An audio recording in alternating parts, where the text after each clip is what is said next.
because the first time I went, she is Andrea, my colleague and friend.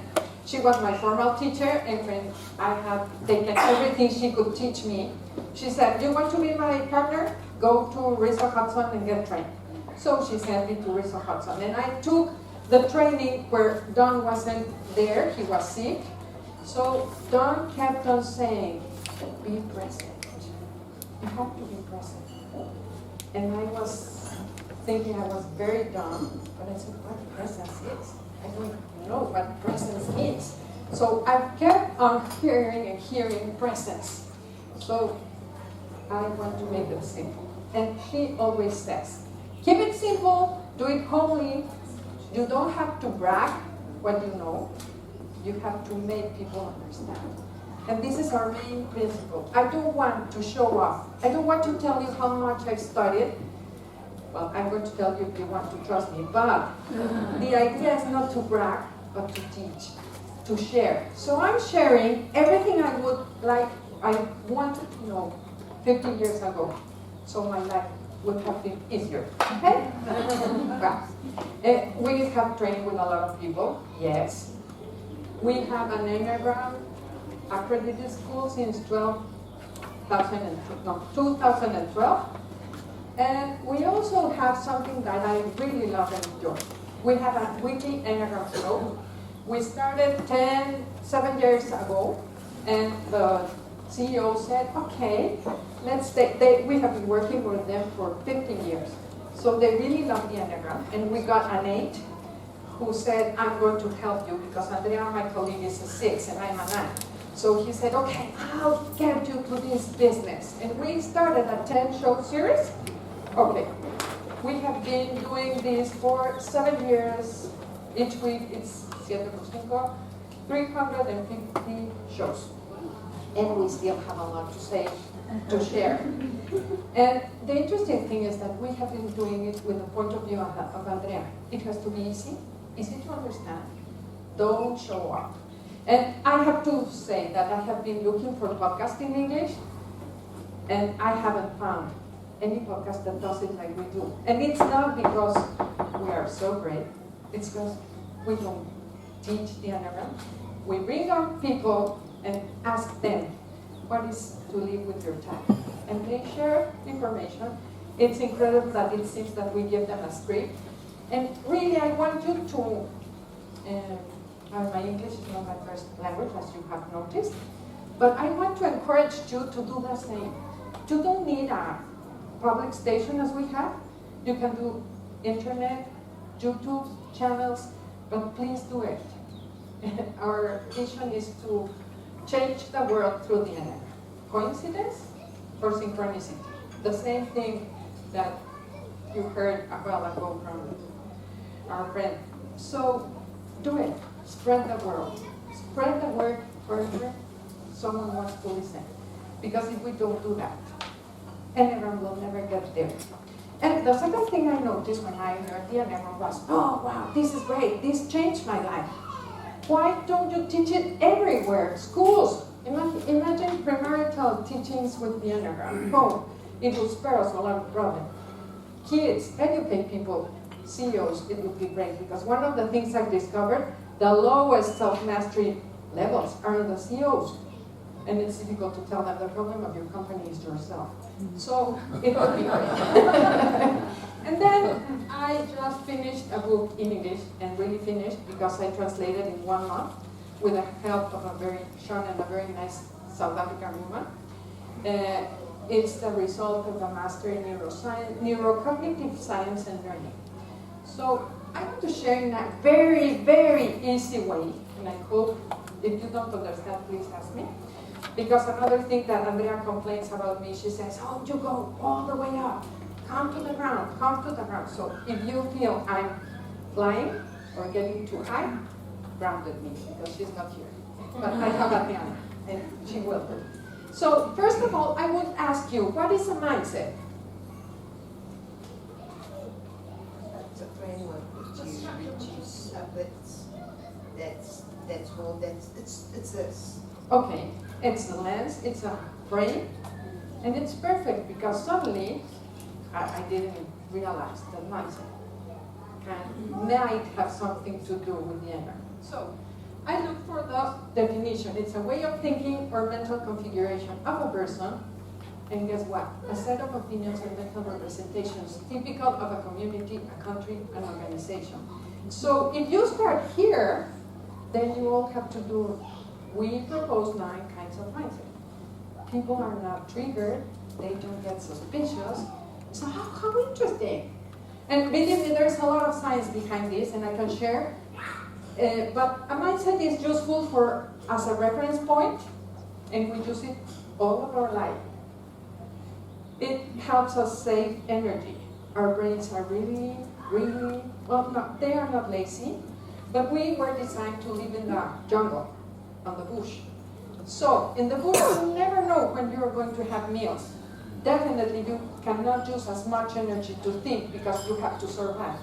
So you have to make quick decisions, save energy, and belong to the tribe. Because if you don't belong to the tribe, you are going to be expelled and the lion or tiger is going to eat you.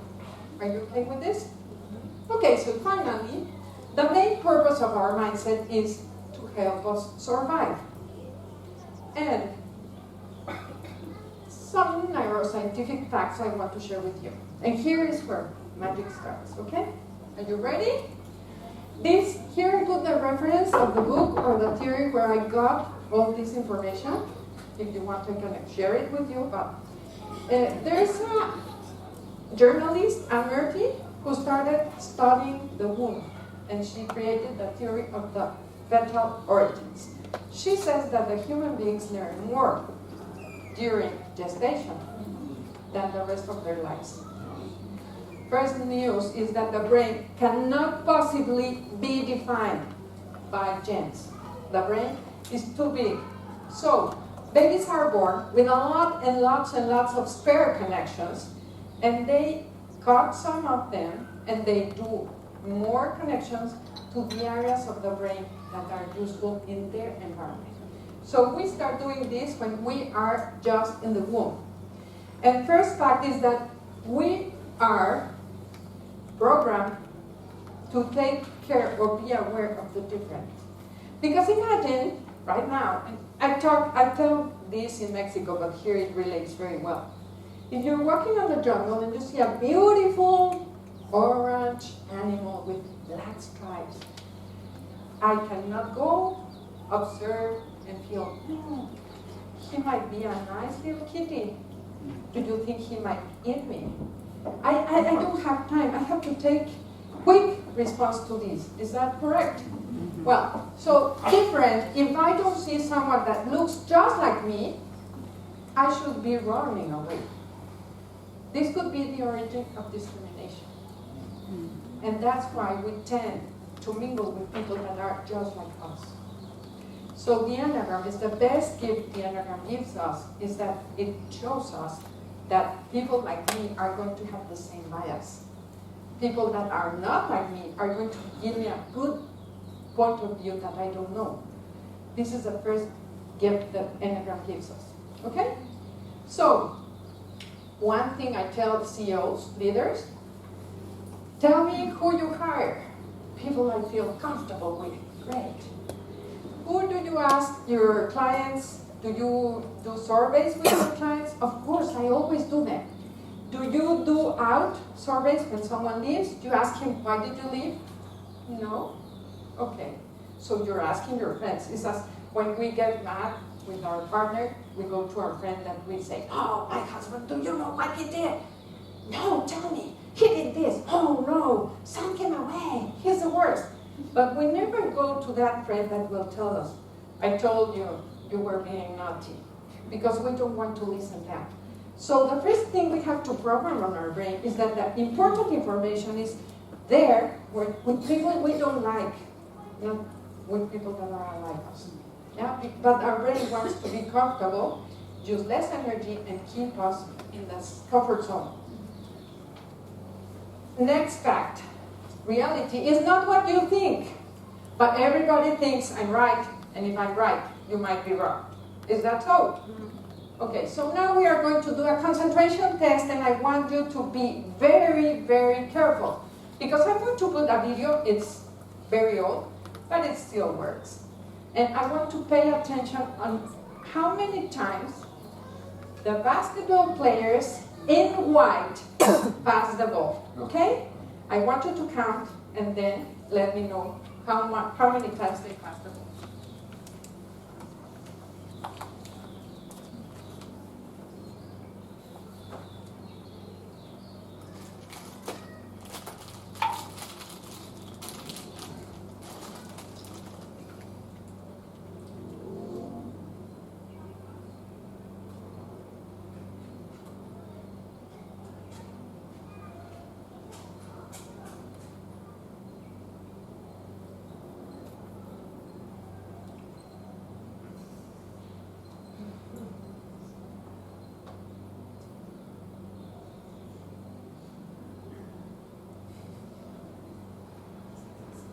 Who counted 16 times?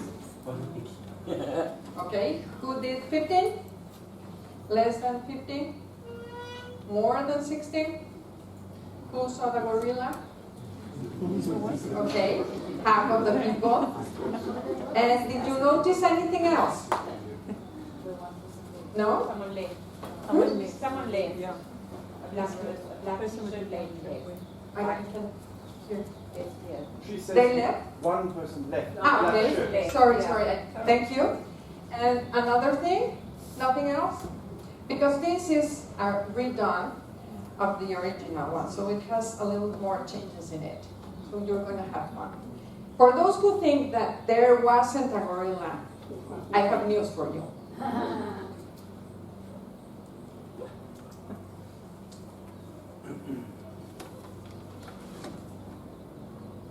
Did you see the change in color of the curtain? That's a new thing for the ones that knew the gorilla. So let's watch again.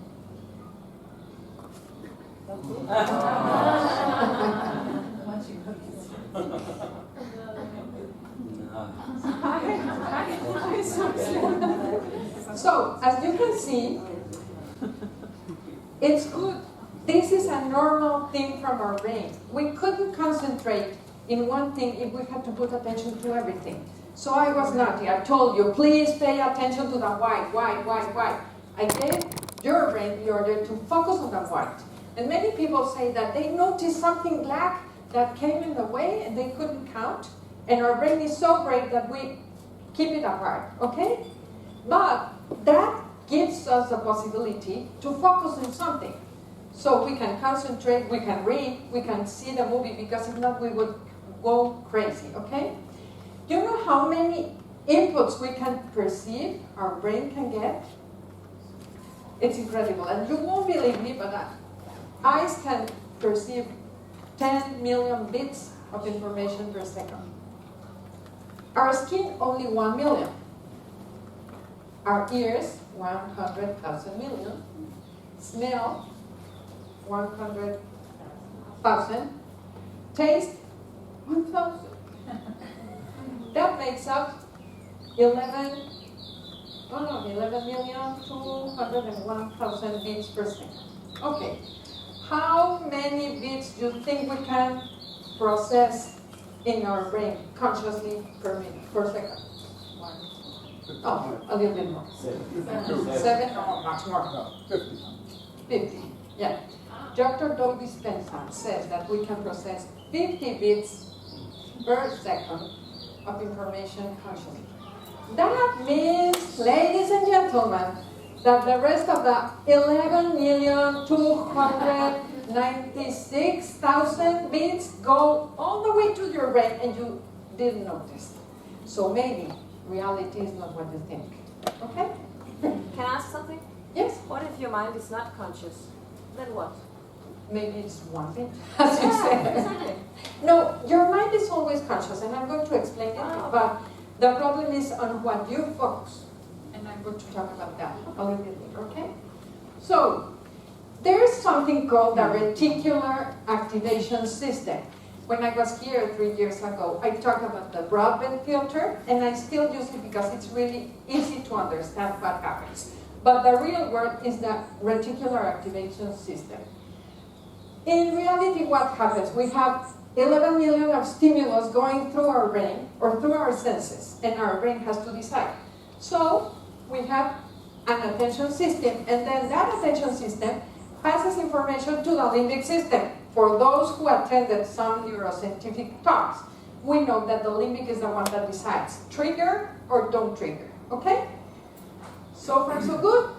Imagine who decides which are the important inputs that we have to let go or pass. The ego. One thing I want to tell you, the ego is not the ego. I've listened to a lot of gurus, yoga teachers, Enneagram teachers. You have to break your ego, fight your ego, change your ego. The only thing you're going to do is disguise your ego. Ego is there for a reason. The ego was, his only job is to bring you and keep you safe. So, it's your ego's job to keep you on your comfort zone. I really hate that name. And I'm a nine, so I hate a lot of things imposed to me. But I really think comfort zone is the worst name for a zone or such zone. Safety zone would be more reasonable. So your ego wants to keep you safe. So he will do a lot of things to keep you safe. But if we understand that, we can transcend our ego. And that's the invitation today. The ego is like a horse. And if we are on a horse and don't know we're on a horse, suddenly we're on the beach. Oh, how did I get here? I don't know. And then we wake up in another place. But if I know I'm on a horse, the idea is that I know how to ride the horse.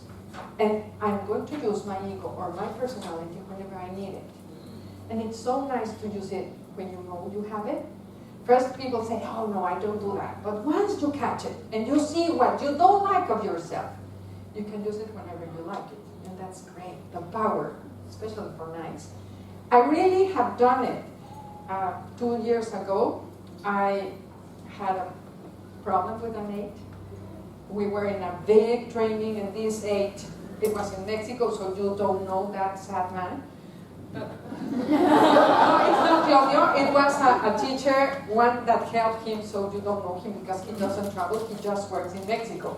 But he was supposed to be my friend, so I came out from a very profound work, and everybody was working like that, and he was standing like this, and he wouldn't like me to be related to him because it's politically incorrect in Mexico to be part of the IA and be part of the SAT. So it doesn't happen here, but it's kind of strange thing. So when I tried to approach him, he said, no, go.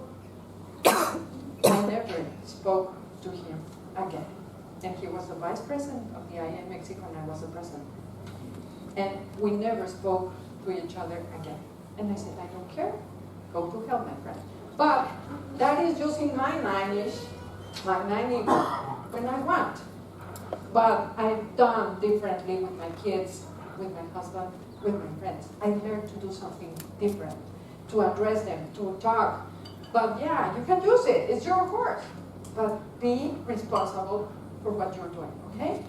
So it's not nice. I want to share my story. I still use my number. It's not going to disappear, but at least I know it is there. And when I step on someone, I can do something different, okay?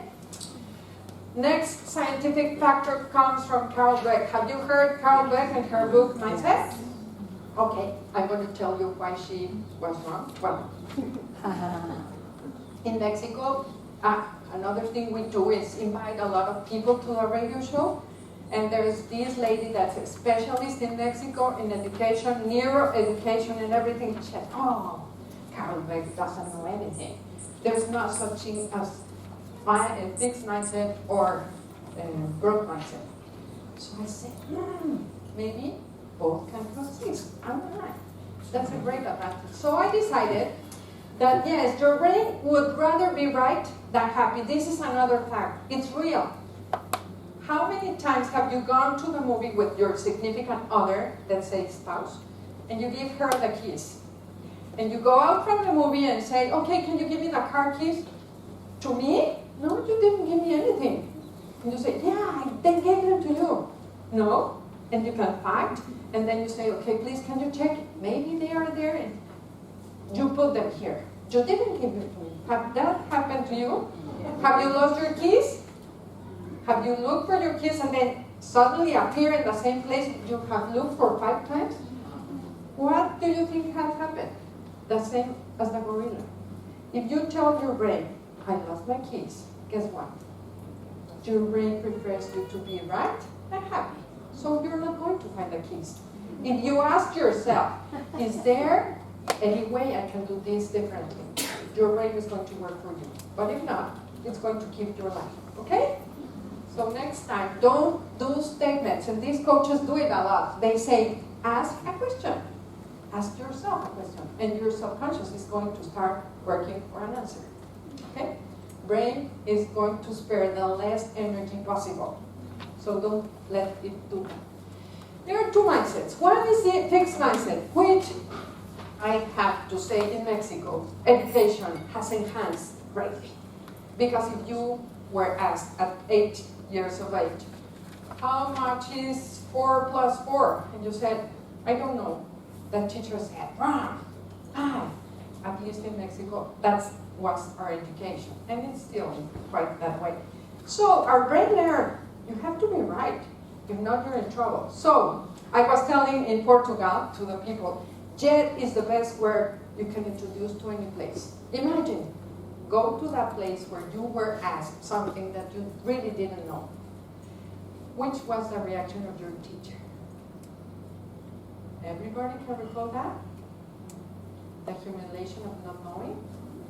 Are other people laughing at us? Yeah? Imagine that your teacher said, well, your name? Thomas, you don't know it yet. What do I have to do for you to understand it and learn it? It would be a different word. And you just introduce the word yet. Okay? So this is the fixed mindset. We have to defend our truth because our truth is the only truth. And I cannot change. Against the growth mindset, as you have heard, growth mindset is the idea that if I learn something different, I will be more able to survive. And this is the clue. Ego is a survival tool. So, if I tell my fixed mindset or my ego that if I learn this, I will do better next time, I will be on the growth mindset. Not always, because there are some 5s, 3s, but do you think it's random or rare that 3s, 7s, 8s are always more successful than other personalities? It's because they have focused on the growth in what they think is good for them to get success. So, whenever you focus your attention, you get it. Is that, am I making myself clear? Yeah? Okay. So, when we have a fixed mindset, our brain is helping us survive. And if he is helping us survive, he is going to focus only on the threats, because we have to be like this, and we have to fight, so we don't have time to think, am I learning on this situation? How am I feeling? I don't care, you have to go away. If we get a fire, I cannot start. Oh, the flames might be 250, 200, no, run away. You have to run away. Whenever we get an earthquake, we have to evacuate the building. So, it's useful to have this fixed mindset because we have programmed a lot of survival strategies that are very helpful when we don't have time. Is that clear? Okay. So, I think this is the ego mindset. And each one of us has done and designed a program, the perfect fit for you, your setting, your environment, and your life. And it's used when we feel threatened. And yesterday they were talking, I was on the Tracy's talk about the hand model, Dan Siegel's hand model. This is like this. I'm not thinking, and I argue with other one that's not thinking. We don't have precortex, but the idea is that we have to survive. The problem is that we are not in the jungle, we are not in the middle of a fire, and we still behave the same way. Because it's as threatening someone thinking different from us than to be in the fire. 4 hours unconscious. And there's the other part, the growing mindset. Growth mindset or learning mindset is when I start seeing other things. My activating reticular system is not focused only on the threats, but on the opportunities. And I see threats as obstacles because I know I can overcome it, because I know I can learn something different. For me, this would be the essence mindset. And it is just when I feel safe. So, don't take it personal, it's personality. Next time someone does something to you, say, okay, this is not personal. This is your personality. And separate the essence from the ego. The both of them exist in us. And we decide how much we would use each one. So, first exercise, I want to look for a partner. And think, first of all, think how much time, about the 100% of your time, you are on the fixed mindset, and how much time you spend on the growth mindset. Once you've done that, I want to comment or discuss with someone next to you for 1 minute. How does these mindsets work on you? Okay? How do you discuss with someone near you? How does this mindset show in yourself? How is it for you to be on your fixed mindset, and how is it to be in your growth mindset? And how much time you spend on each one? And if you want to add something, before the Enneagram and after the Enneagram. Okay? Thank you. So I give you 1 minute.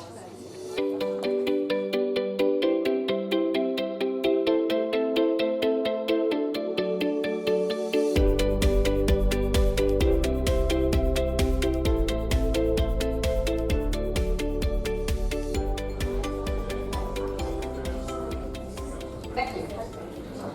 I would like 2 people or 3 to share what they discovered.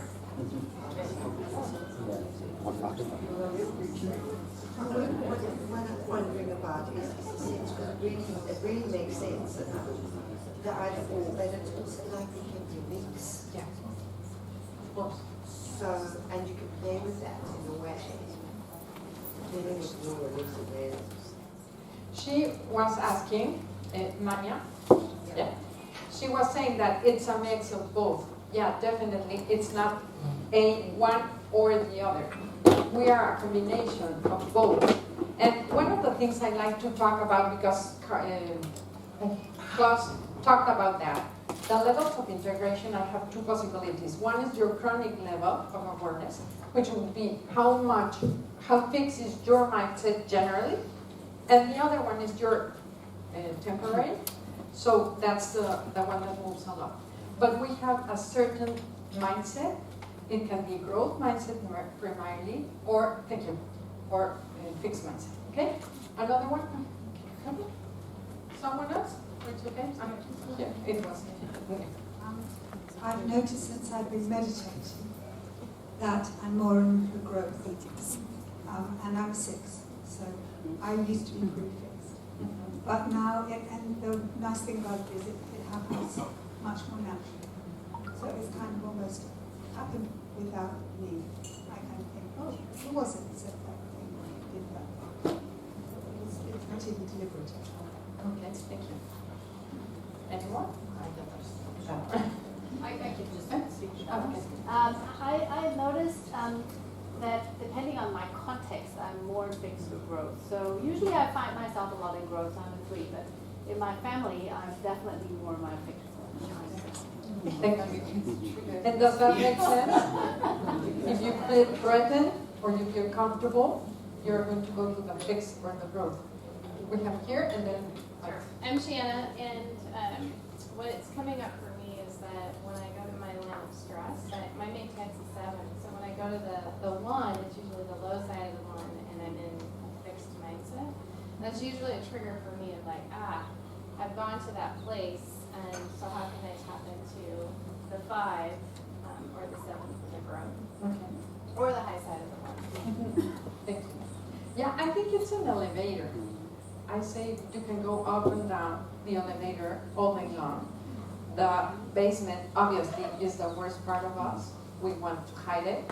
And the CEOs are always in charge and are on the top of the building.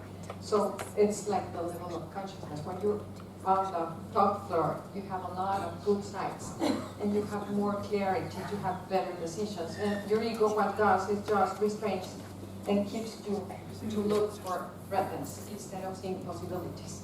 Does that make sense? I'd like to talk about the elevator. Okay, we're missing Michael, and that's it. Thank you, Michael. So I'm a 2, but I find that ironically helping people I'm fixed. There's like almost a binary process that runs the whole time. And my growth only happens when I go to my 4 and I can connect to like being in environments like this. But in relationships and relating to people, very fixed. A lot of stuckness. Thank you. And that means that we might have different threats and focus on different things with each Enneatype.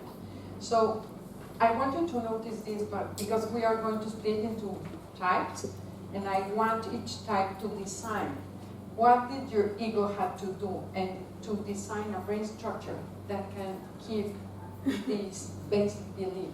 Okay? Well, let's move on a little bit. So now, 4th scientific fact your brain needs to solve. We're not made for stress, and we cannot live more than 30 minutes under stress. Imagine right now. But that's true. And what happens with our brain? Whenever we're in balance, we did mindfulness, and we are really balanced. Suddenly, the definition of homeostasis is the tendency towards a relatively stable equilibrium between body and the environment. It has to do also with the cells in our blood.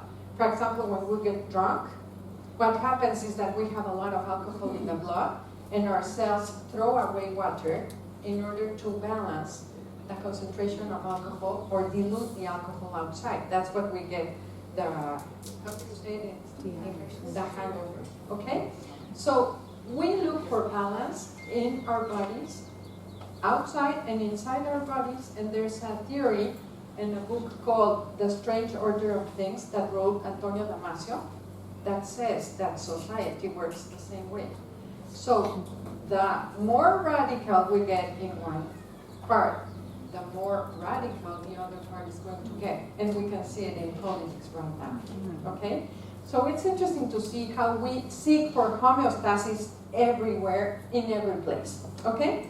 So we are really balanced in equilibrium. Suddenly, something happens, an input comes in. It can be any kind of input, and it creates an imbalance. So the change is detected by our receptor. And remember, there are 11 million possibilities of bits coming in of information per second. The ARAS, or our reticular activating system, takes it to the brain and says, oh, be careful, we got this inside, we have this input. Then we have a DRAS, which is the descendant reticular activation system. It's an automatic response to certain stimuli. And this is the somatic markers that Damasio talks about.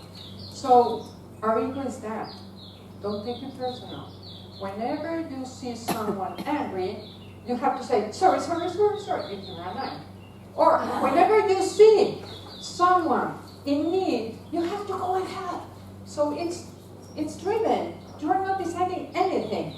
You have automatic responses that get triggered with certain inputs that help us come again to homeostasis. Does that make sense to you? Okay. Well, and I told you we are not able to live under stress. What happens? If we cannot impact the environment and get equilibrium, we gain it by coping. What does this look in real life? Someone said, I'm going to pick you at 8 o'clock. 8 o'clock. Last perfume, you're perfect, beautiful, waiting for someone to arrive. Suddenly, 8:05, 8:10. Oh my God, man, how strange. But I told you no more than 30 minutes. So whenever it's minute 29, he's gonna look at me. He's gonna see me mad. He went with his friends. He's drunk. He forgot about me. But he is going to see what I'm going to do to him. Is that right? I'm not waiting to receive an input. I just did a story. And guess who is the one in charge of telling us a story? Our ego. He makes up the story.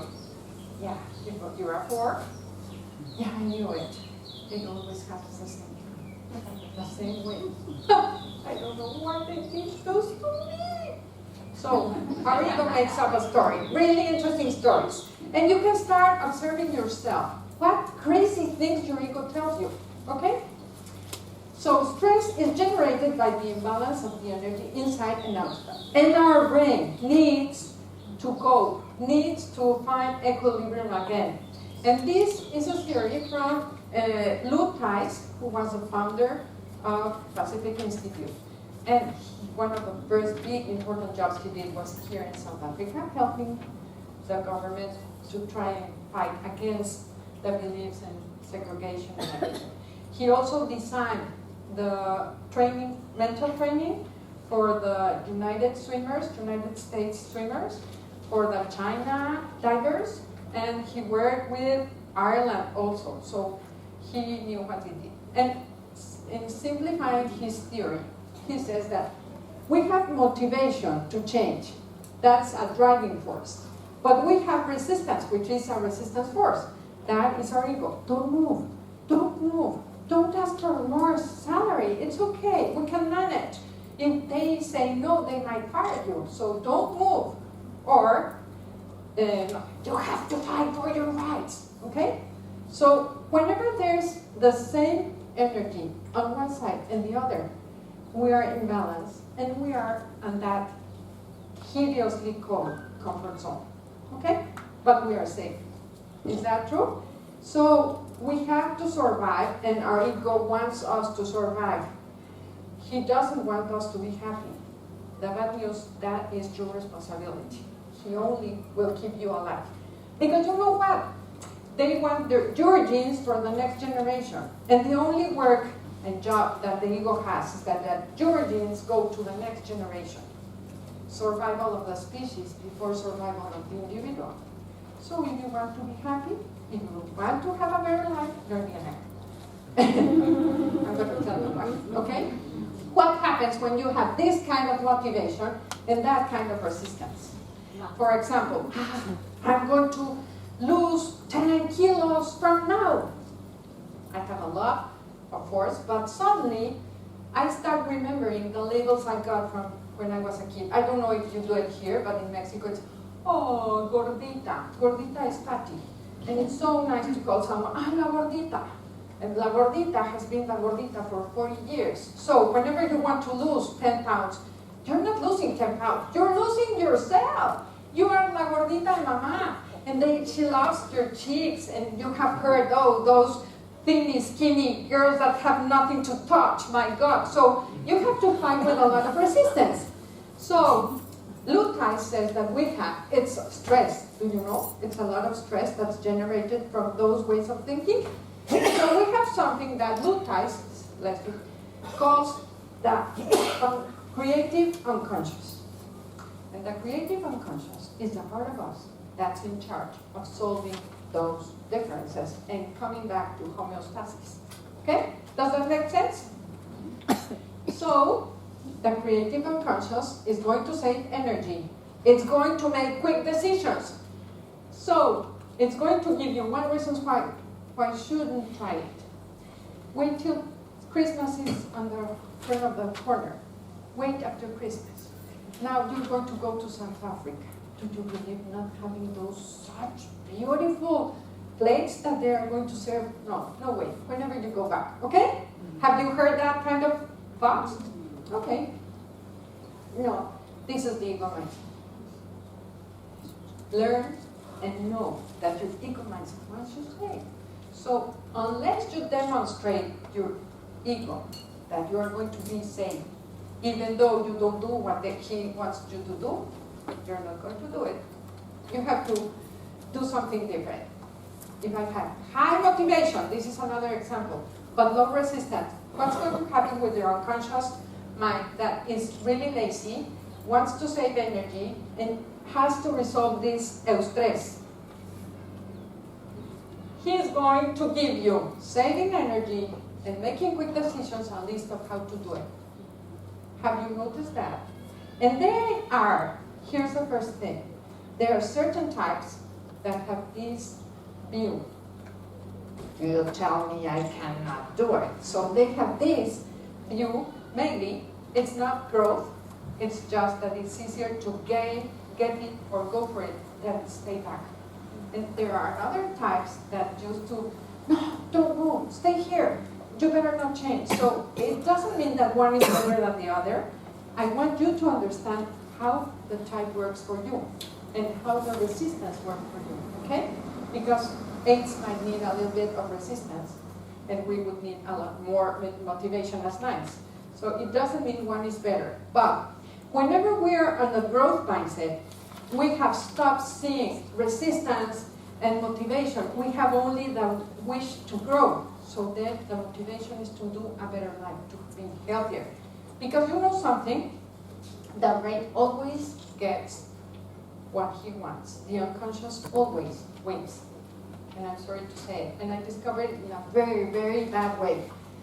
A year ago, someone called and said, okay, we want, for a big company, we want to offer 10 trainings to our employees, 3-hour trainings on 10 different topics.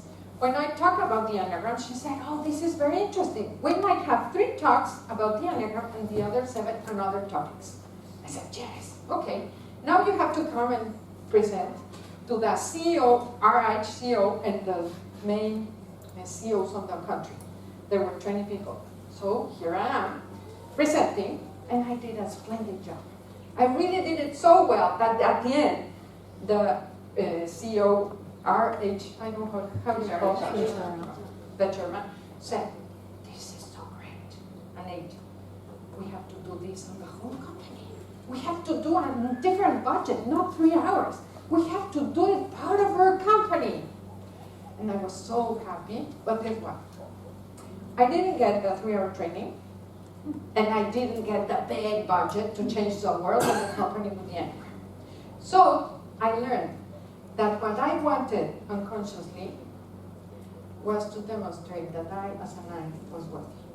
And I got that, but I didn't get the check. So I had to rewire my mind and decide. And you have to check the detective of the ego. What do I want from here? Because you consciously say, okay, I want the money, I want the check, but guess what? You're unconscious. Your little inner child wants something different. And unless you don't work, unless you work with your ego, with your main wounds, you're not going to get what you consciously want, okay? So this is what I work, for example, with leaders. With telling people, this is important. What do you really want to get from here? And you have to go from scratch and analyze. When you don't get things, don't start with the egoic thing of, oh, yeah, they don't care. This company is not for me. Huh, they are going to lose me. No, you have to do your work every time. Everything is a chance to question yourself and see what you can do better. Because if you ask that question, your unconscious is going to help you. And guess what? Now I get checks.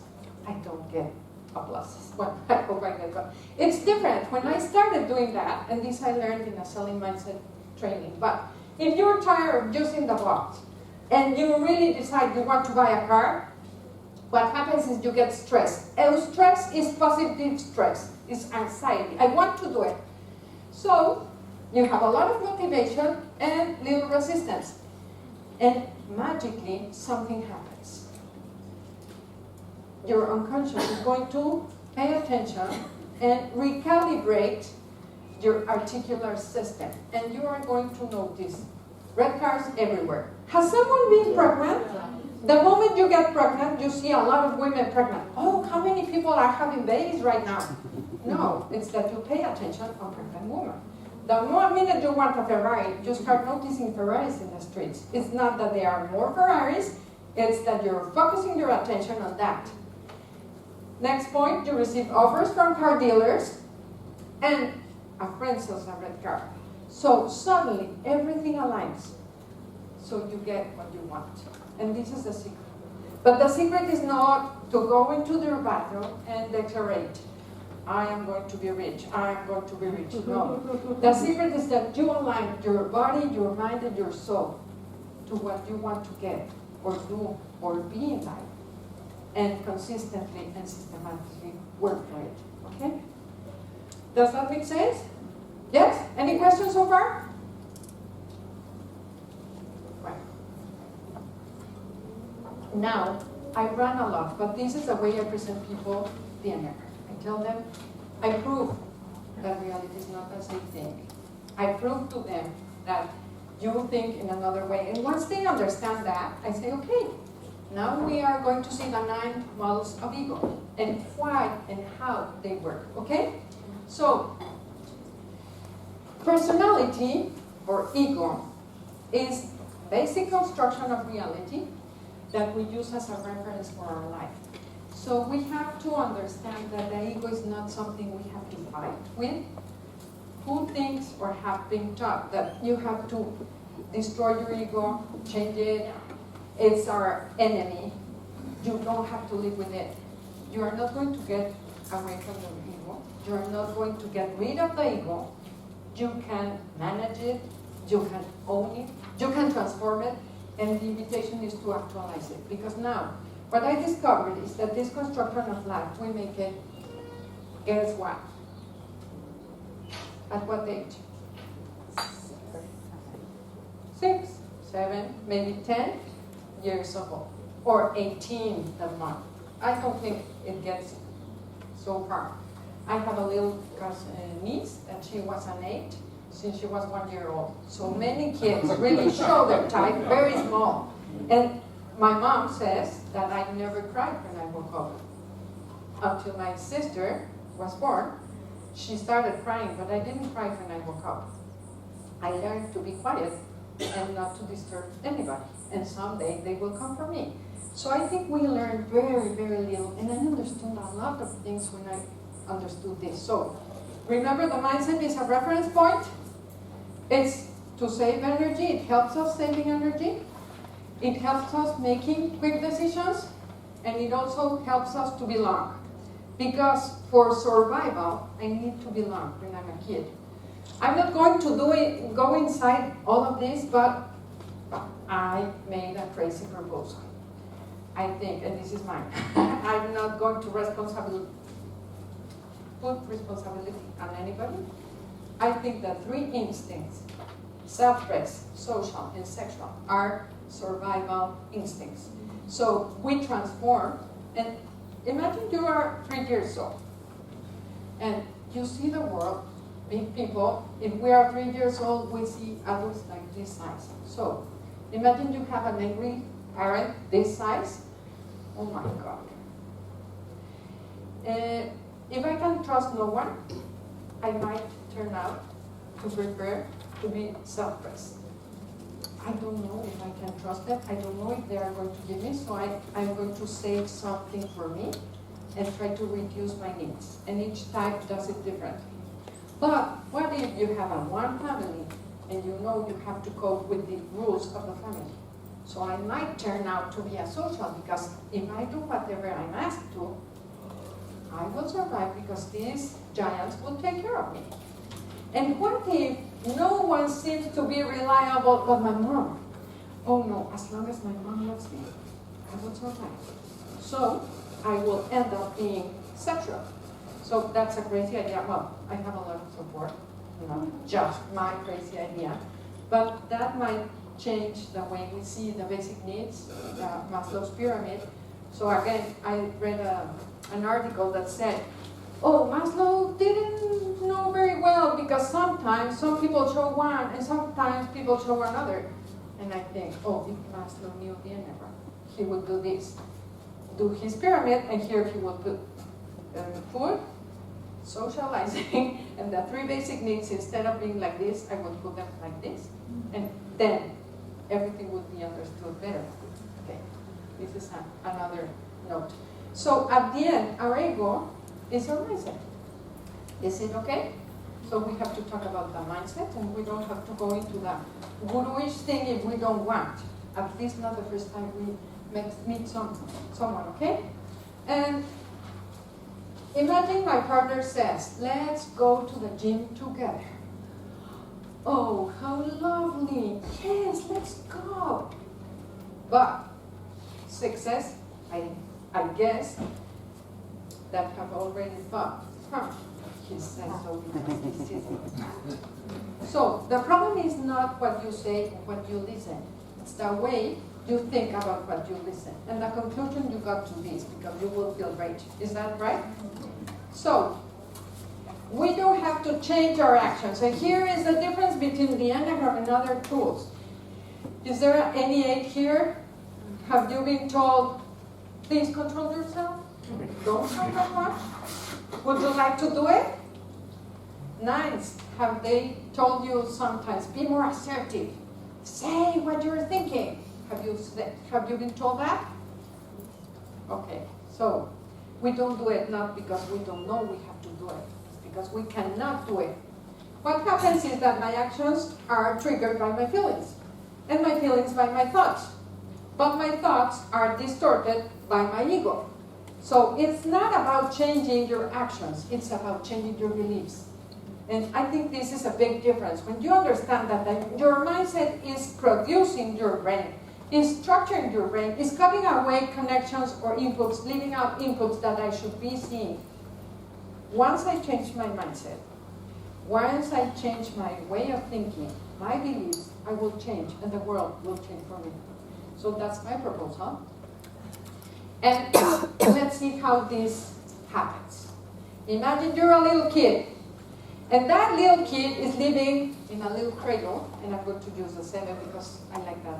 But for example, there is someone called Kelly, that's the father of the constructivism, and he proposed a theory that babies and human beings follow the scientific method. And they use this to create a reference of reality, a reference mindset.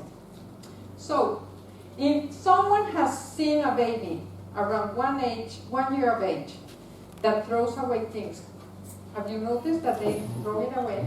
You pick it up, you give it, and they throw it away. And you say, oh, don't throw it. And don't throw it. Well, next time they do this, understand that they are experimenting. They observe that when they open their hand, something falls. So they create an hypothesis. Maybe every time I open my hand, the ball will fall. So what they have to do, they have to experiment. Every time you give them the ball, they are going to drop it. My God, they're discovering cause effect. So now I have grandkids, and whenever my dear child that said, by the way, Mom, I'm alive, I'm doing okay, so goodbye with your theories. Don't think she's she's listening to me, but I tell her, no, don't correct her. Give the ball as much as she needs until she discovers that this is proven. Her theory is proven. Obviously, she doesn't pay attention to me, but I give my grandchild the ball. Then she gathers evidence, the baby creates a theory, and then acts accordingly. So far, so good? Yeah? Okay. But this, again, needs a lot of brain energy. And we are not to spare energy. So we have been designing, and it's slow. You remember the fire? So we have to do a shortcut, and our brain produces shortcuts.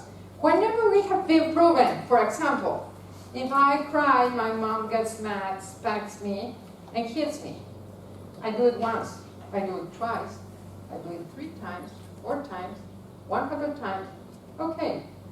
Anytime I scream, I get spanked. Or someone gets angry. So, the quieter, the better. And this kid got the conclusion that reality is that way.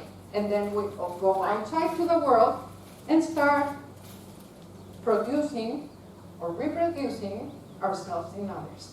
And guess what? We will always go and seek for someone like our parents, because that's what we know.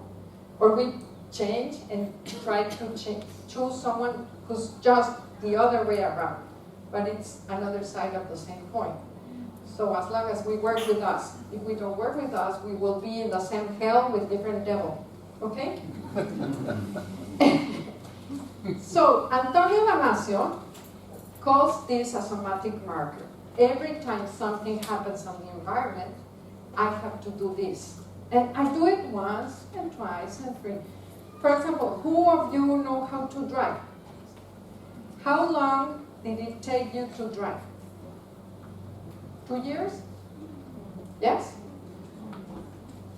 Another time? 6 months? 2? Okay. Imagine living on the same environment for 4 or 5 years. The first 5 years of life, our environment is really stable and it's predictable, because if our parents are hysterical, they are predictably hysterical. So we have a relatively stable. It's stable even though it's not nice. So that's what we know.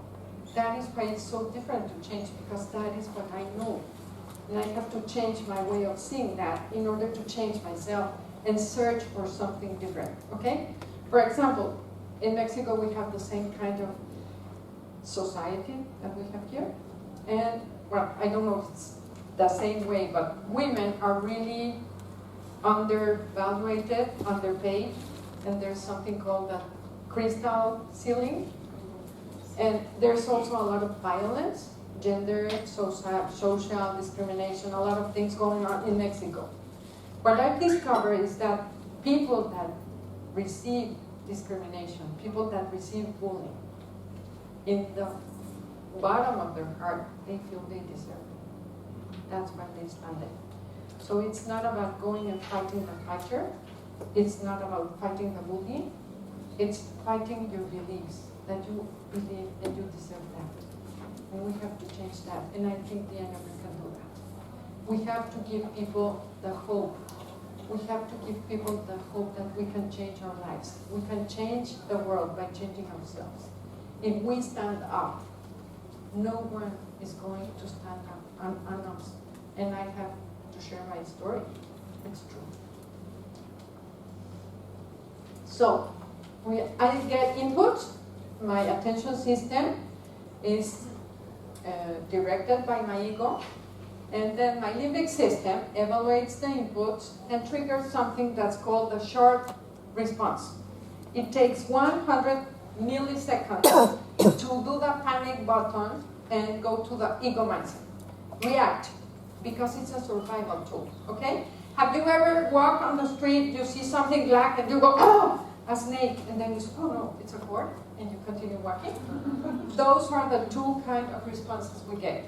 The ego mindset, and then information goes to the neocortex 3 times later, so it takes 300 milliseconds, and you go to the essence mindset. So when we are here, it's much easier to have different responses, but it's difficult to know the difference. So I want to do an exercise. This hat is going to start claps, noise, stomping, yelling, whatever you want, and you have to do a loud noise, okay? This side, from this row to this row, are going to start, when I say, when the sign appears, a very slow, okay? Constant, and you don't stop until the sign shows, okay? So, please start.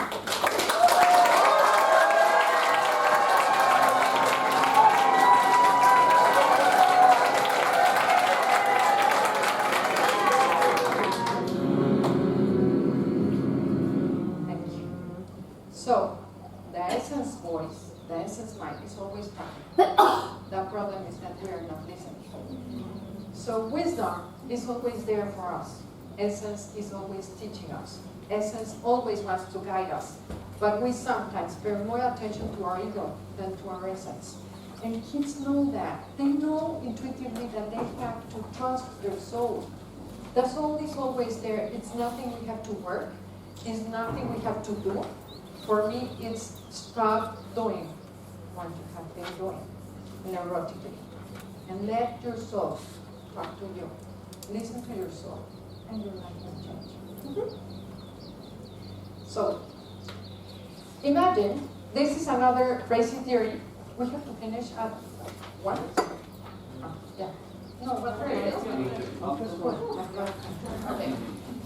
I'm going to finish theory, then you want to work, so prepare yourselves.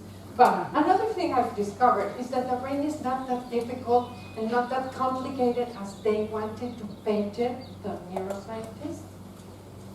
But imagine it's a black box. Something comes in and something comes out. It's as easy as that. It uses different structures, but at the end, what happens is you put an input that could be mental, emotional, or physical. Okay? And something comes out. The amygdala triggers a process which is automatic, and you get a mental, an emotional, or a physical input. So for me, and this is for me again, I'm not going to blame anybody about this, all types are reptilian responses to the environment.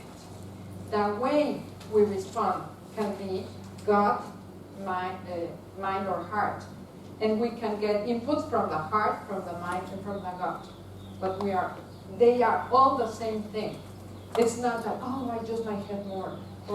This is a very different way of facing it, but I really think it's the growth mindset and the ego mindset. So whenever we get triggered on our ego, we do automatically the same thing we have been doing for years. Does that make sense to you? Okay. So we are not going to go into the black box, just understand, for you and your type, which are the inputs your ego prefers, pays attention to, and which is your automatic way or your automatic response to those inputs. For example, for nice, trouble, conflict. I get conflict, I sense it on my body, so I'm a body sensation from the outside that triggers me something that I go and do. Yeah, I will do it. I don't know if you have taxi drivers still have those little dolls that go like this on the car when they move. I say I am one of those. Well, I used to be, not anymore. But I used to say, okay, yeah, sorry, yeah, I will do it. I'm not listening. I'm just saying, shut up. Okay? So I want you to think, which are the inputs my ego prefers, pays attention to and believes it's a threat, and which are the outputs that I use, okay? Because this is what we are going to discuss in groups. So I want to prove my theory, and I need help, okay? Then, it's all in the amygdala. For me, it's all there. Did you know that in amygdala seems to modulate all our reactions to events that are very important for our survival? Do you think ego has to do something with this? Okay. Events that warn us of imminent danger? Yeah. But also, the amygdala pays attention to events that signal the presence of food, sexual partners, rivals, children in distress, and so on. So it detects possible problems or possible solutions. The amygdala seems to be responsible for the pleasurable and the fear responses. Okay? So it might end up being easier than what we thought before. The amygdala is the one to blame. I didn't know this until I interviewed someone in a radio show who's a neuroscience, investigates a lot, and he said the amygdala has 13 connections to 13 different parts of the brain. That means, and I said, oh, an aha moment came in. If we have 13 connections, different connections to the amygdala, and he said the amygdala is going to be less stressed the bigger the connection to that area of the neocortex is. So the amygdala is connected with 13 areas of the brain and the neocortex, and they will stop reactivity on the amygdala. So the more mindful we are, the best we are going to respond. The less connection we have to those 13 areas of the brain, the more reactive we are going to be. Does that make sense? And the combinations of those areas, there's where I would like to do research, to see one under low self-mastery, which areas of the brain light. So we have all those, but imagine the different combinations, but the process I think is the same. And then, the more disintegrated someone is, the larger the amygdala is, and that's proven by the mindset scientists. And also, if we perceive less threatened, we will be less reactive. So, if my ego, I change my belief, I will feel less threatened, and then I will be less reactive, more responsive. Yes? So, if there's been trauma in childhood, the child has been severely traumatized, how would that impact the brain later in the amygdala? I think reactivity amygdala it grows, and if the child is really traumatized, what he does is cut all the painful stimuli. And when I share my style, I'm going to talk a little bit about certain strategies that each type uses, and I will gently add more, okay? So the more connected those areas, the less reactive the amygdala will be. Is that okay? Perfect. How do we do that? So, my beliefs create me. Is that true?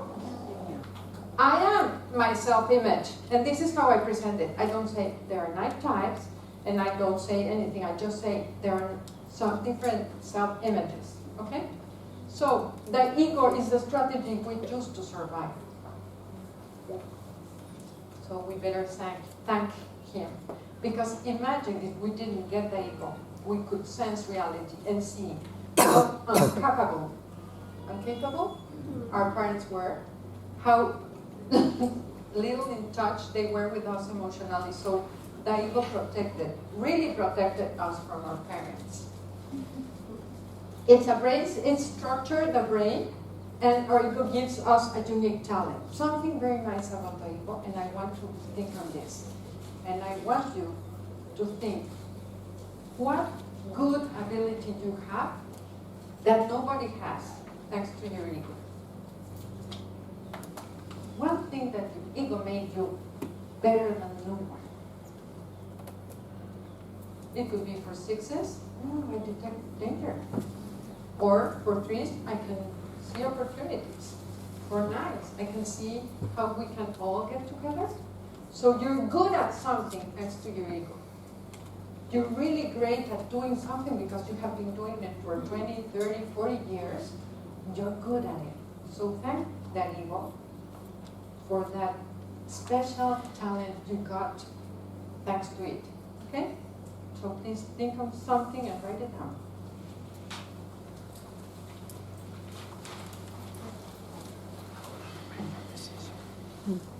Too much information, blended information. I wanted to bring one more. Yeah? And if it's a survival tool, strategy, my brain thinks it has to be kept at whatever price. That's the way it works. If you want your genes to go to the next generation, you have to stay here in this uncomfortable zone because it's a safety zone. Okay? But we are going to learn something different. So, these are our 9 self-images. And as you know, they don't have names because of numbers. Because I don't want people to get the 1, the 2, the 3. But you can relate to one of those. And then, I discovered 2 things. And one, I think it was really, really revealing. Any questions right now? No? For a lot of questions, I can answer questions on the mail. I can also send you some videos that explain very quickly in 5 minutes. I sent them for them to print them on the program, but they didn't come out. But there are small videos where people and scientists explain all these concepts that I've thrown to you right now in a very simple way so you can understand it and digest it, okay? But now, I found someone called Elaine Buford, and she wrote a book that's called The 3 Phases of the Mind. Are you aware of the existence of the intelligence multiple intelligence of Harvard Gardner? Well, this lady, in 1960, I think, proposed through 10 intelligences that have nothing to do with the intelligence that Howard Gardner proposed. The interesting thing is that she proposes that there are 3 intelligence on the gut center, 3 intelligence in the limbic center, and 3 intelligence of the mind or the neocortex center.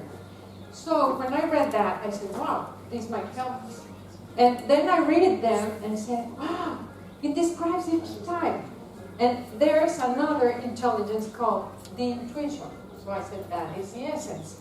So it's a crazy thing. I want you to see if it fits you, if it goes with your way of thinking, and if it's true. Do you remember I told you your ego made you great at something? So I want to see if this makes sense, okay? For the 8s have the belief that people will betray you, so you have to take care of yourself and be strong in order to survive. This is kind of the core belief of the 8, or you might say if it is, and check it and say, no, I don't think, or yes. And this is what we have to change. This is what we have to change in order to be able to open up and use less our ego. Because as long as I think people are betraying me, are ready to get over me as soon as I get distracted, my articular system, sistema de activación reticular, is going to be very, very careful of detecting people that want to fight me. Okay, so it's not that you have to open up your vulnerability. For me, it's difficult. As long as you change this, everything is going to change. Okay? And the intelligence Elaine Newport proposes for the 8s, and this is really interesting, is the basic intelligence. Is the intelligence every human being has of getting what we need to live. That means I will hyper-connect my necessities. I will hyper-connect my needs. And in order to get what I want, I have to disconnect the perception of the other. Because I need to survive. Does that make sense to it? So I want you to analyze how much this makes sense to you. Okay? Now, 9s. 9s have the belief that nobody cares about me. So the quieter, the better. And at some point, someone will take care of me. This is my style. And I have to say that everybody said, you be assertive, ground yourself. I did that. And I really did it, but it didn't work at last. What really worked for me is discovering that I had something important for the world. And I had a place. And if I didn't do that, no one will do it. So for 9s, it's important to feel important. And we have to work on that belief, because if not, you are going to be lost. And you have lost is in 9. Yeah, yesterday they were talking about the neuroscience of the passion and everything. I really think that the passion is sustained by a fixed mindset and this belief. Why worry if nobody cares? What does that produce? Zero motivation and that kind of resistance. So the way I think produces my virtues or my passion. So it's not about working on your passion, it's working on your beliefs so you can unlock all the talent and the essence you already have. Okay? So Ellen Newport says something really interesting, and I found out to be true for me. Parameters intelligence. Parameters intelligence means that we are able to sense the other through our skin, mainly, and our gut, and feel how everything is accommodated, how everything works outside, because that gives us information about the outside. What happened to the 9? We hyperconnect our sensitivity for others, and we disconnect our basic needs. So we don't sense our needs, we sense the other. And the 8s learn to sense their needs and not the other. And what has happened with me is that right now I sense my needs, I feel my feelings, I feel the toe of my feet, and I can also feel the other. So it's a balance. for me, I think my brain structure has changed. And neuroplasticity is everything. So it can change as long as you change your main belief. And yes, I believe in working declarations, but the declarations have to be to the core belief of the personality. And that makes great changes, okay? So let's go to one. Ones are kids that have the belief that if they do the correct thing, everything will be fine, everything will be okay. My parents will like me and I will be safe. They will take care of me. And that's what's grounded in the main belief of the one. And he happens to have the intelligence of parameters. Parameters that tell me where I can move, how far I can go, or what is right and what is wrong, what people like and what people don't like. Does that seem similar to ones? But the problem is we rely on that, and then we identify to that, and we become the judges of the public. So it's not that's bad to rely on this strategy. I think the intelligence, I like to say that there are strategies. So each one of us is relying too much on one strategy. So once we stop doing that crazy automatic thing, we will be able to address the other intelligences. They will emerge because they are all human abilities. Does that make sense to you? Wasn't it parameters intelligence on 9 as well? No, I'm sorry. It's patterns. Pattern. The other one? Sorry, it's not, it's pattern. 9s are able to see the pattern in things. This is like this, and if you can see, I need to do this kind of systematic thing to see the pattern. First I do this, first I do that. That's my slides, show my style. I have to do this and this and this and this. And we are good at knowing how things work. Thank you for the acceleration, sorry. So, let's go to 2s. Now we are going to talk about the limbic or the emotional intelligences that Elaine Beaufort's proposed. And it's interesting to say that the 2, which has the belief that if I'm nice and helpful to people, they will like me and I will be fine. I need to please people, because if I please them, I help them, I'm needed by them, they are going to take care of me. This is biological. It's not that they are so nice. It's that they will die if they don't do that, because they won't take care of them. So imagine telling someone, no, don't help. No, if I don't help, my amygdala thinks I'm going to die, so help, help, help, and don't question. So I throw myself to helping others, because that's the way I will survive. If we understand that, we could be more compassionate to ourselves and to others, and say, okay, maybe it's not the best thing, but it's the best they can do. And they make them good, really good at helping people, okay? So, the affective intelligence is defined by Elaine Beaufort that the ability to get affected by others' needs. Isn't that nice? So what I do, I hyperconnect to the perception, emotional perception of others, but I disconnect my own needs, my perception of my needs, okay? Does that relate to 2s? Let's go to 3s. The belief of the 3s, if I achieve my goals, my parents feel proud of me and I will be fine. They will take care of me. But they have a very nice intelligence. Motivational intelligence. This means that I can motivate myself to get my goals. The problem is I disconnected from myself. But if I only connect my needs, I connect my desires, I will be motivated to get what I really want. Remember, the unconscious is getting what he wants, not what I want. And here it's different. So I stop fighting what I want, what I get. Okay? 3s, does this make sense? Okay. Now let's go to the 4. This is beautiful. The belief is I am not able to survive by myself. I need to make them notice my needs so they take care of me. And I also found a theory that I'm not going to do, but if you're interested, the self-determination theory explains that there are 3 basic needs. The need of autonomy, which is served by the viscerals, the need of relatedness, 2, 3, and 4, and the need of feeling competent, which is 5, 6, and 7. So there are a lot of theories coming here that can help us support the Enneagram. And now, the 4s have the mood intelligence.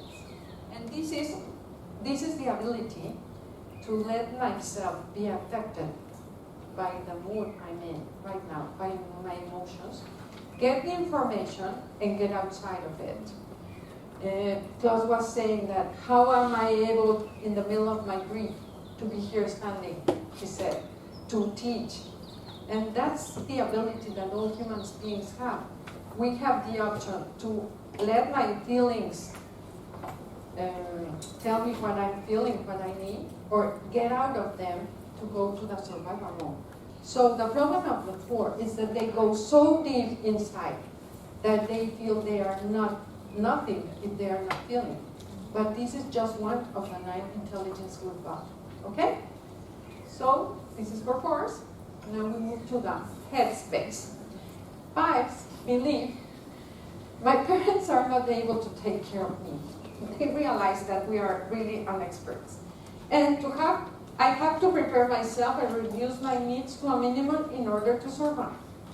So 5s start preparing themselves. And the intelligence they develop too much and which they relate to is rational intelligence. A, then B, sequential, which is the logic and the logic reasoning everybody has. So 5s need to know this goes here, a little bit like 9s. But we are action, they are thoughts, but it's the sequence that they need, sequential thinking. Does that make sense? We know very well this kind of intelligence. Then we have 6. 6s think or have the belief that as this world is a dangerous place, I have to be prepared and find someone to take care of me and support me. It can be a rule, it can be an organization, it can be a significant other, but I am putting attention on danger. Now can you relate a particular system to our Enneagram type? So I have to detect problems, okay? And the intelligence they have, it's the associative intelligence. It's the ability, Elaine Buford says, on the fly of a bird, to detect things that can make me sense quickly if something is dangerous or not. And really, she says this, I'm going to quote her. People that rely too much on this intelligence might be unable to take or make decisions. Does that sound like a 6? So it's kind of interesting that we have a theory that explains the 6. And then 7s. 7, their belief it is no use thinking about the negative and the painful. I better focus on taking advantage of opportunities while I have them. And I want to make something clear. 7s are no clowns. They are no clowns. And I used to question a lot because I said, if they are fear-based, why is it that they are always positive and looking for new things and everything? And they can be clownish, but their motivation is to avoid scarcity. So I have a lot of friends that they say, no, I have to do it now because tomorrow I won't be, I won't have health, I won't have money. So they are moving from scarcity, but I have to grab it now because tomorrow it might be too late. So understand this part. It's for me helpful to know that the 7 is not the clown. They are just trying to do it while they can do it. And that's why they mistake a lot with the 3. Their intelligence is the spatial, visual, and auditory intelligence. That means connecting. And 7s are great at connecting ideas. Oh, this and this and this and this and this. They mainly rely on that kind of intelligence. Obviously, the good decisions are taken by, I can do this, and then do the base is the 6's intelligence, and then rationally take a decision, make a decision. So the idea is that we stop doing what we neurotically do and start doing something different, and let our brain decide, or ourself, a higher self, decide which is the intelligence or the ability I should be using here. Okay? Does that make any sense? Any questions so far? Yeah. Can you go back and just say define basic intelligence again? Basic intelligence is the ability to get what I need to survive. So it's primal, it's really the most instinctual intelligence. So, the ego for me is a survival mechanism. It is a somatic marker that it is reptilian response to danger. It's not something that I invented or created. The ability to survive using that strategy. So I would like to invite you to understand it, own it, thank it, and at the end I want you to make a thanking note, and then decide. Thank you, I'm taking over my life right now, but I know you will always be there for me to help. Your beliefs structure your brain. It's not the other way around, well, as some neuroscience say. It all depends on the input you pay attention on. So that's what we are going to discuss. Which inputs I prefer and what outputs or outcomes I have, okay? And if you change your beliefs, your attention system will relax and you have more inputs. And I want to mention something about mindfulness, Rosemary. I've seen people that, I have a very close friend that teaches mindfulness, and I teach Enneagram. What we have been doing is putting it together, and it explodes. If maybe you get mindfulness like this, Enneagram generates mindfulness because you relax your attention system, and then you get more connected. And so if you do both, it's great. It's the best result you can ever get, okay? And then, this is what we are going to do.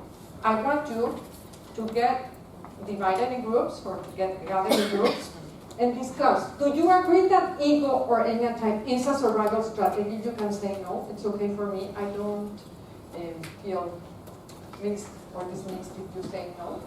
But I would really appreciate you say why. Do you agree that the brain structure itself to sustain your ego? Do you think it's useful for your ego? For example, I'm going to tell my story. After I tell my story, you won't feel bad. I didn't feel really anything. When 20 years ago, we went to a couple therapy, and the therapist said, draw what you want in life. I promised I was able to draw nothing. I didn't know what I wanted. I didn't even knew I could want something. I have been coping with reality my whole life. I had a 5 father and a 3 mother that was really worried about herself. They were very low self-mastery. They did the best they can. They could. But really, I didn't know that I could even be able or have the right to dream. So I didn't have dreams. In my case, I just did what I thought others wanted me to do.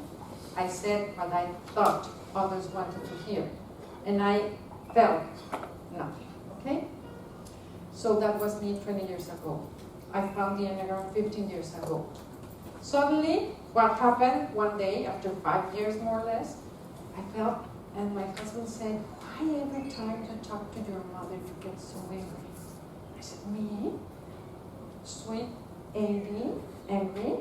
And then I realized, yes, every time I talked to her, I was so angry. And suddenly I said, oh, what is this horrible thing in my stomach? For the first time in my life, I felt my belly. And it was really, really angry. And it took about maybe 7 years to feel less angry, because I really was pissed off. I had been put aside for 20, 30 years. Obviously, I was really angry. After that, I went for lunch with some friends, which she was a coach, and she said, do you know what it is? It was Christmas. She said, I can feel a lot of pain in you. And I said, yeah, I have a lot of pain, but right now I'm not ready to deal with it.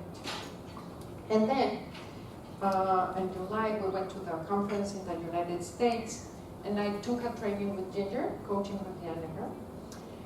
I might say I called Ginger my godmother because of that. and the biggest and the most profound transformational work. It always has to happen in the business trainings. I don't know why, but yeah. We were here, and we were to coach in triangles. So I was going to coach one lady, the lady other, and a 7 was my coach. So I started talking, I don't remember why or what, but when I started talking, I started crying. I promised I didn't lost myself, I didn't throw to the floor, I just got some tears. And he said, wait, this is not the place, nor the moment. Please write a forgiving diary and go to your therapist when you get home. So I said, okay, sorry. Imagine sorry, thank you. Okay? And I tried to contain myself, but it wasn't possible. So I left the room and started crying. And there comes Ginger. She said, I'm your fairy godmother right now. Cry with me. So I really praise that moment and that space, and I really praise her a lot. But the thing is that my life has changed so much. Right now, I have feelings the first time. I know what I'm feeling in the minute I'm feeling it. I am able to say that I don't like things without being rude to the other. I am able to be with the other. I am able to be with my kids. I have a great relationship to my kids. And I also happen to have a lot of control myself. I wasn't going to share, and I told my friend I don't want anyone to know, but my husband passed away a month ago. It was a stroke. He was really healthy, and we said goodbye. How are you? Everything was so nice, so happy, and suddenly the next day he wasn't here. And if it weren't for these two, I don't know what I have been doing. I would feel the worst victim of the world. I killed her. I would have been feeling guilty. I didn't do this, I didn't do that, I didn't say that. Now, I think one of the things that the Enneagram has given me, that I don't shut up. I say I love you whenever I have to say it, and I feel like I hug people. And my life is so much richer. I still cry, because there are times when I say goodbye. Yesterday I left the party and went to my room and said I want to cry, I want to be alone. It doesn't mean that, but I cannot cope with it. I can leave. So right now I'm living my life, and I want to live it fully. And I invite you to do that, and to invite other people. Because if we don't do that, we are going to finish with the planet. Okay? So I'm going to give you 10 minutes.